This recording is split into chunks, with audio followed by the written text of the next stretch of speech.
जय श्री कृष्णा। ओम नमः शिवाय। गुरुर्ब्रह्मा गुरुर्विष्णु गुरुर्देवो महेश्वर गुरुर्साक्षात् परम ब्रह्म तस्मै श्री गुरुवे नमः। ओम श्री गुरुदेवाय नमः। अभी हमारा छठा अध्याय चल रहा है, आत्म संयम योग। तो इसमें हमने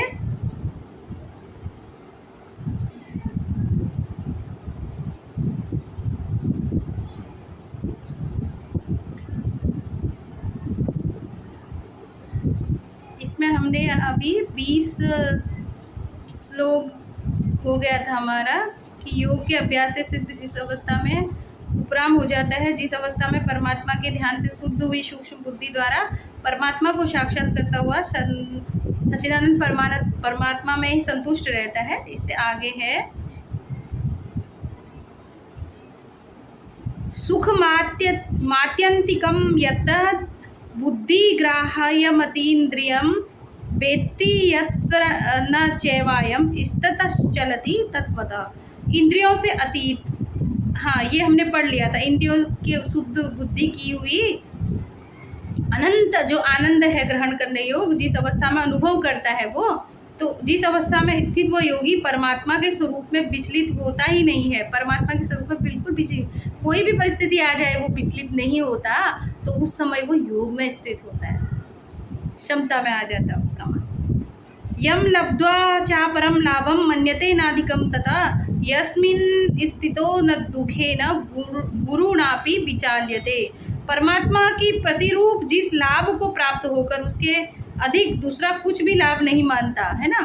परमात्मा पे स्थित हो गया है, परमात्मा उसको लगता है परमात्मा मिल गया, परमात्मा में मैं स्थित हूँ, इससे और क्या बड़ा लाभ हो सकता है मेरे जीवन में। मैं तो बहुत भाग्यशाली हूँ, मैं तो बहुत भाग्यवान हूँ कि मुझे परमात्मा प्राप्त हो गया है। ऐसा वो व्यक्ति अनुभव करता है।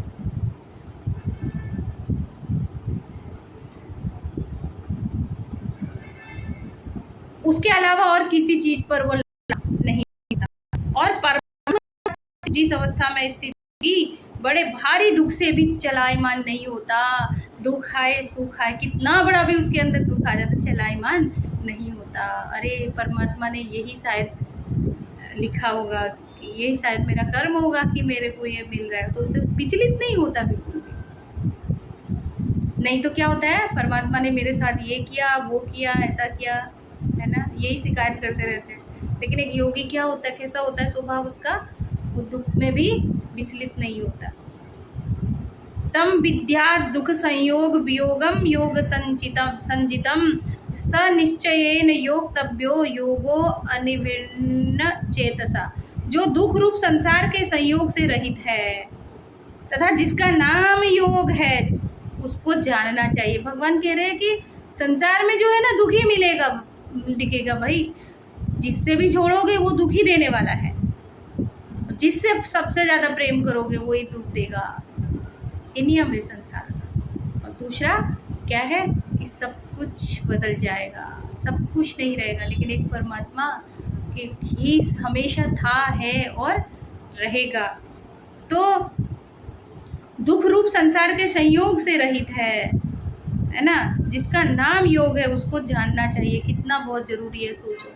लोगों से कहते हैं कि भाई योग करो, अरे हमें क्या करना है, हम तो योग करते तो हैं, हम व्यायाम करते हैं, हम तो उल्टा लटक जाते हैं, नीचे लटक जाते हैं, ऐसे ऐसे ये आसन कर देते हैं, शीर्षासन करते हैं, बस हो गया। ये योग नहीं है। योग माने क्या, परमात्मा के साथ स्थिर हो। जिस क्षण हमारी इंद्रियां हमारे बस में होंगी, जिस क्षण हमारा मन शांत होगा, जिस समय हमारा चित्त हर तरह की वृत्तियों से शांत होंगी, जिस क्षण हमारे चित्त की वृत्तियां शांत हो चुकी होंगी, उस क्षण हम शांति में होंगे, परमानंद में होंगे। उस क्षण हम परमात्मा के साथ एक होते हैं, और वही योग है। और वही जानना भी चाहिए, वही हमारा लक्ष्य भी है। तो योग करने से कुछ छूटता क्या, कुछ भी नहीं छूटता। लोगों से अगर बोलेंगे तो अरे हमारी तो अभी उम्र नहीं है ये सब करने के लिए। हमें ये करके क्या करना, हम तो पूजा करते हैं, हम तो पाठ करते हैं, लेकिन सब कुछ करो, लेकिन कितना सुंदर ज्ञान भगवान ने इस गीता में दिया हुआ है कि कुछ नहीं छूटता। योग करने से, परमात्मा में स्थित होने से कुछ छूटता नहीं है, बल्कि जो है उसको और अच्छे से हम जी सकते हैं और ज्ञान में रह सकते हैं। जो जीवन भगवान ने दिया है उसको खुशी खुशी जी सकते हैं। हमें गर्व होता है अपने जीवन पर कि ईश्वर ने हमें इस लायक चुना, वो हमारे साथ में निवास करता है, वो हमारे भीतर निवास करता है। जो दुनिया हमें हमेशा दुख और तकलीफ देने वाली समझ लगती है, वो हमारे मन में उसके प्रेम आता है। ये है योग। जिस क्षण हमारे सारे दुख दूर हो जाए, वो है योग। फिर क्यों डरे हम योग को प्राप्त करने से। और आज के समय में तो योग अवश्य करना चाहिए। योग प्राप्त कर लिए प्रयत्न करने चाहिए। बहुत सारी विद्या है, ध्यान है ना। ध्यान ही सबसे बड़ा, ध्यान में ही हम भगवान के साथ योग करते हैं।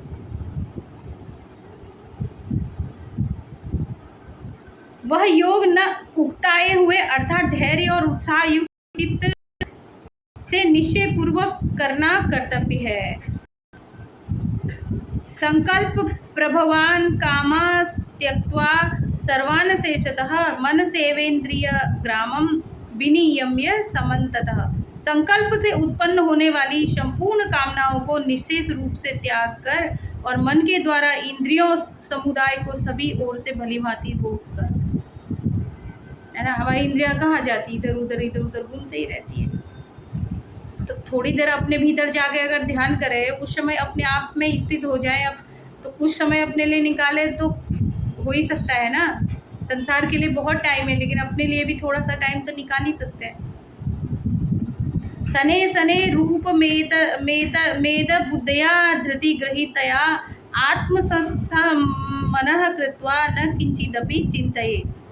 क्रम क्रम से अभ्यास करता हुआ उपरति को प्राप्त हो तथा धैर्य युक्त बुद्धि से के द्वारा मन को परमात्मा में स्थित करके परमात्मा के सिवा और कुछ भी चिंतन ना करे। क्रम क्रम से अभ्यास करता हो। देखो, अभ्यास बोल रहे भगवान,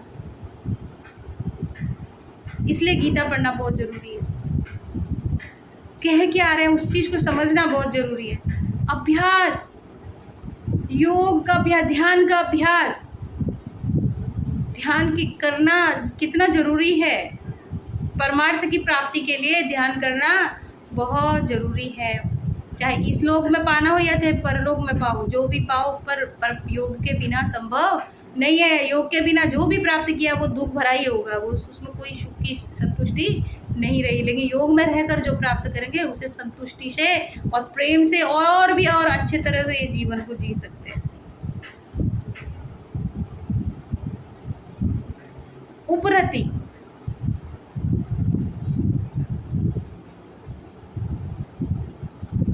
उपरति शब्द आया ना। उपरति माने क्या, हर चीज में अपने मन को संतुष्ट रखना।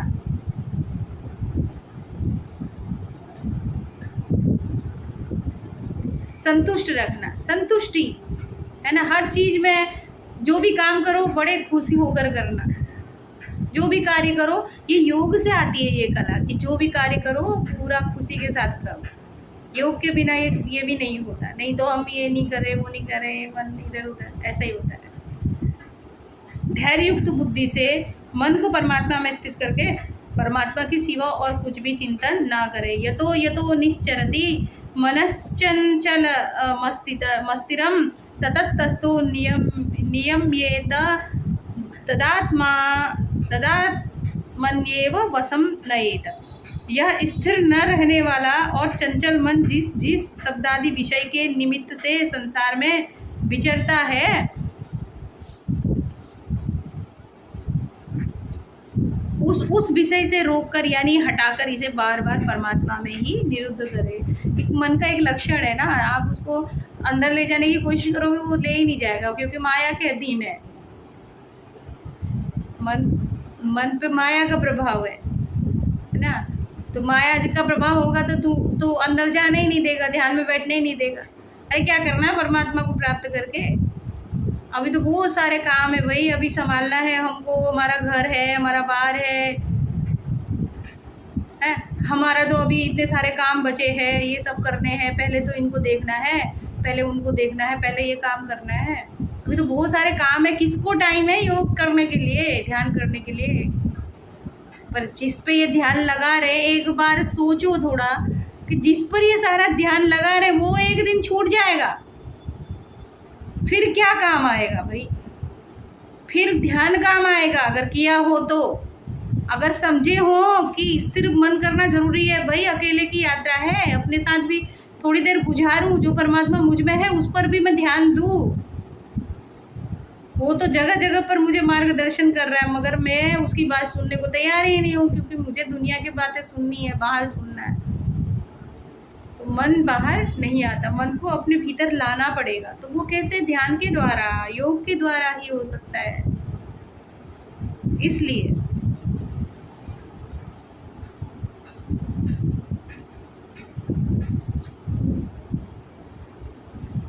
तो मन कैसा होता है? चंचल होता है, इधर उधर भागता रहता है, उस विषय से हटाकर, यानी इसे बार बार परमात्मा में निर्दु करे, बार बार परमात्मा की, परमात्मा से सच्चा कुछ है ही नहीं। बात भी सही है भाई, यहाँ जो भी दिख रहा है सब एक दिन छूट जाने वाला है, ये बात तो परम सत्य है। इसको तो जानना बहुत जरूरी है, अपने दिमाग में बिठाना जरूरी है। लोग जानते भी हैं, ऐसी बात नहीं है कि एक दिन सब कुछ छूट जाएगा, ये जानते भी है, लेकिन फिर अपने लिए टाइम नहीं निकालते। ये सब तो करना ही है संसार में, जब तक है हमें संसार के सारे कार्य करने हैं और खुशी के साथ भी करने हैं। और ज्ञान होने के बाद, योग में स्थित होने के बाद तो और अच्छे से कर सकते हैं इसको। तब आप किसी की बुराई रहेगी ही नहीं, तब पता होता है कि भाई ये जो है अभी है, इनके और अच्छा इन लोगों के लिए करो, है ना। जैसे एक लड़की ससुराल जाती है ना, तो उसको मायके के सारा एक कुत्ता भी प्यारा होता है, कहते हैं कि नहीं कहते? क्यों? क्योंकि उसके मन में होता है कि अब ये सब छूट रहा है मुझसे, सब ये मेरा मायका, ये सब आसपास पड़ोस वाले सब छूट जाएंगे, तो इसलिए वो बहुत रोती है। क्यों रोती है वो? क्योंकि उसको लगता है, और सबके प्रति प्रेम आ जाता है उसको अचानक। आज तो बचपन से लेकर आज तक रही, लेकिन अचानक से प्रेम आ जाए, सबके प्रति प्रेम आ जाता है। क्यों? क्योंकि पता चलता है कि अब दूसरे घर जाना है। तो अगर यही भाव हम हर व्यक्ति के प्रति लेके आए, भाई एक दिन तो सबको ही छोड़ के जाना है, अच्छा हो या बुरा हो, तो हमारा तो सबके प्रति प्रेम होगा कि नहीं होगा। तो ज्ञान तो इतना अच्छा है कि किसी के प्रति बैर नहीं रखने देगा, हमको शुद्ध रखता है, हमारे मन को स्वतंत्र रखेगा, विकार रहित रखेगा। तो परमात्मा में मन को लगाना पड़ता है, लगाना पड़ेगा उसको। प्रशांत मनसम येनम योगिनम सुख मुक्तमम उपेति शांत रजसम ब्रह्म भूतम कलमशम। क्योंकि जिसका मन भली प्रकार शांत है, जो पाप से रहित है और जिसका रजोगुण शांत हो गया है, ऐसे ही सच्चिदानंद घन ब्रह्म के साथ एक ही भाव से हुए योगी को उत्तम आनंद प्राप्त होता है। इसमें रजोगुण बताया है ना, तो हमने पहले पढ़ा था ना, त्रिगुणात्मक सृष्टि है ये पूरी जो सृष्टि है, वो 3 गुणों से मिलकर बनी है, रजस, तमस और सत्व। तो तमस वाला क्या होता है? तमस माने क्या? जो जिसके अंदर जड़ है, जो जिसके अंदर ज्ञान है ही नहीं, जड़ता है, बहुत मूर्खता है ना, न उसका खान पान का हिसाब रहता है, न कुछ, सब मतलब एक जानवरी जीवन जीता है, जो वो तमस है। रजस में क्या होते हैं? कुछ करना करना करना, राग द्वेष, ये सब रजस प्रवृत्ति का रहता है। मन जो चंचल होता है वो रजस प्रवृत्ति का होता है। कई लोग देखना ऐसे सोए रहेंगे बिस्तर पे, उनके पैर हिलते रहते हैं, ऐसे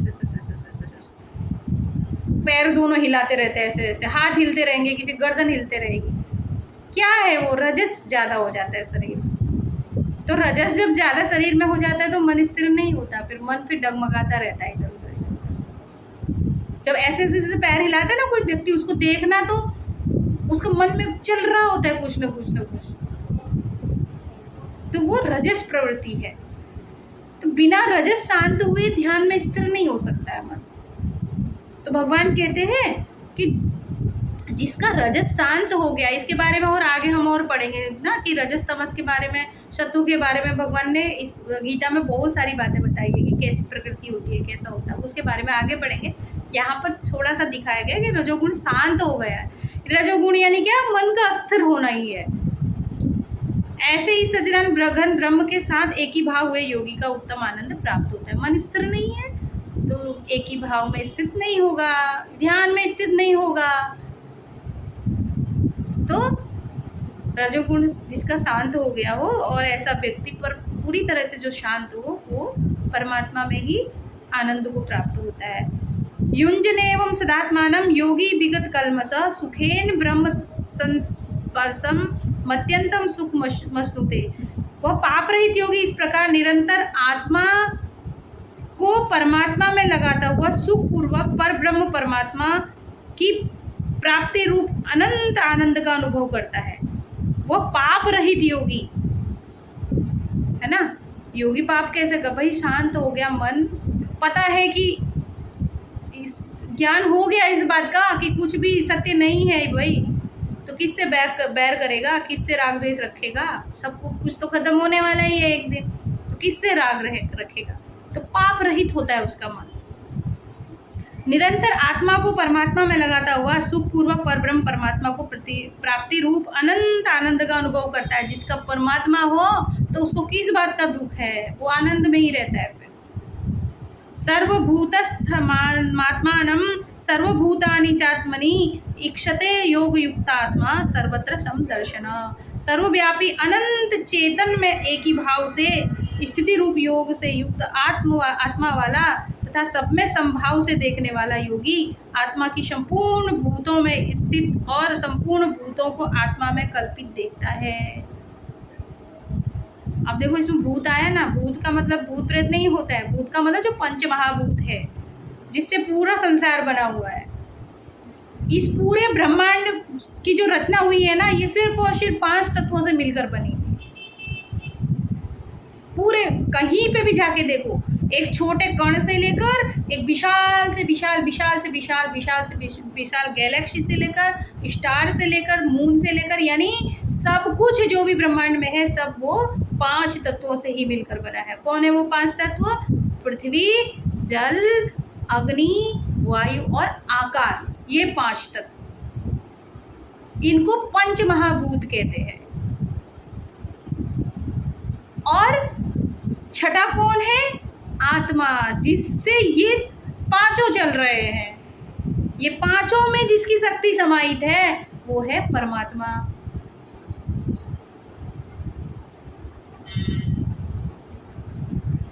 तो सर्वव्यापी अनंत चेतन में एक भाव, अनंत चेतन, चेतना का जो स्तर अनंत है।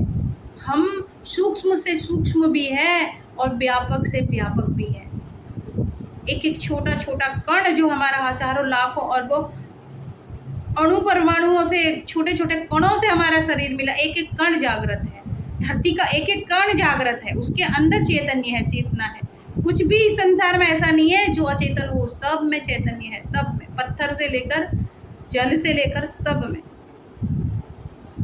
तो चेतन में एक ही भाव से स्थिति रूप योग से युक्त आत्मा वाला, सब में संभाव देखने वाला, सब में संभाव देखेगा। भाई मैं जब उस अनंत चेतन से बना हूँ तो सामने वाला भी उसी चैतन्य से बना हुआ है, एक पक्षी भी उसी चैतन्य से बना हुआ है, एक पुष्प जो अपने आप खिल रहा है। कभी देखो कितना आश्चर्य होता है ना, फूल रात को कली होती है, वो गुड़हल का फूल ही देखना ना, रात को एक कली होती है, सुबह देखोगे तो फूल बन जाता है। क्या है उसके अंदर? वही तो चेतना ही तो है, कुछ है ना उसके अंदर जो उसको फूल बनकर खिला रहा है, जगा दे रहा है पूरा। वैसे हमारे भीतर भी वो चैतन्य है।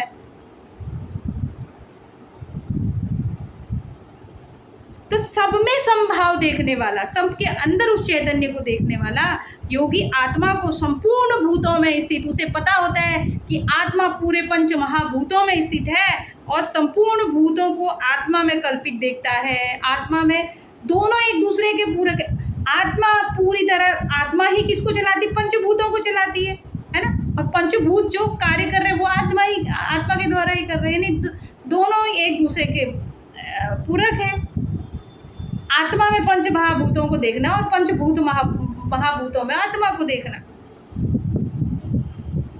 यो मां पश्यति सर्वत्र सर्व च मयि पश्यति तस्याहं न प्रणश्यामि स च मे न प्रणश्यति। भगवान कह रहे हैं जो पुरुष संपूर्ण भूतों में सबके आत्मरूप मुझ वासुदेव को ही व्यापक देखता है। जो पुरुष, पुरुष माने क्या? अब हम ये यहाँ पे पुरुष कहते हैं ना, पुरुष, पुरुष माने आदमी नहीं होता है। पुरुष माने कौन है? पुरुष माने आत्मा, जो आत्मा का कोई स्वरूप नहीं है, स्त्री पुरुष नहीं है वो। ये जैसे ही ये शरीर छूटेगा तो क्या स्त्री और पुरुष रहेगा वो व्यक्ति? नहीं, बिल्कुल भी नहीं। आत्मा का तो कोई स्वरूप ही नहीं, वो हर स्वरूप में स्थित है। वो पक्षी में भी स्थित है चैतन्य रूप में, वो हर जीव में उस रूप में है, वो उस रूप में वो प्रकट हो रही है। लेकिन जैसे ही वो रूप खत्म हो जाएगा तो उसका तो कोई रूप ही नहीं, अरूप है। तो पुरुष माने क्या? पुर माने एक जगह, स्थान, जगह, शहर, यानी हमारा ये शरीर रूपी शहर में जो आत्मा रहती है उसको पुरुष कहते हैं, है ना।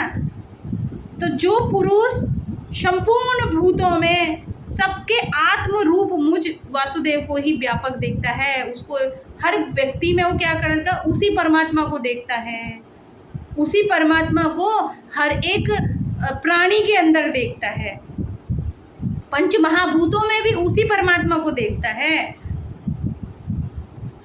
संपूर्ण भूतों को मुझ वासुदेव के अंतर्गत देखता है। और ये जो पांचों महाभूत है वो परमात्मा के अंदर है और परमात्मा पंच महाभूतों के अंदर है, ऐसा समझता है।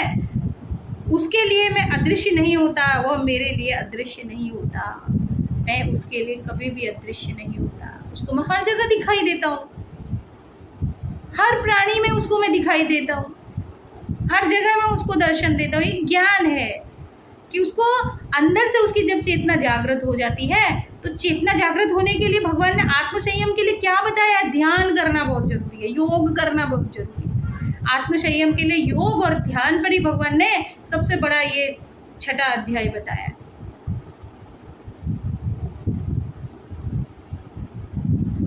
तो भगवान कह रहे हैं जो मुझे हर प्राणी में एक जैसा पंच महाभूतों के अंदर मुझे देखता है और मुझ में पंच महाभूत देखता है और सब प्राणियों में मुझे देखता है, वो मुझसे कभी अदृश्य नहीं होता और मैं उससे कभी अदृश्य नहीं होता। भाई वो सब में देख रहा है, सब में देख रहा है तो सब उसको भी देख रहे हैं ना।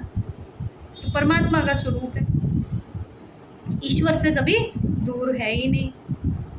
तो अभी हम इसको यहीं पर ही आज भगवान को समर्पण कर रहे हैं। श्री कृष्ण गोविंद हरे मुरारे, हे नाथ नारायण वासुदेव, हे नाथ नारायण वासुदेव, हे नाथ नारायण वासुदेव, हे नाथ नारायण वासुदेव। जय श्री कृष्ण।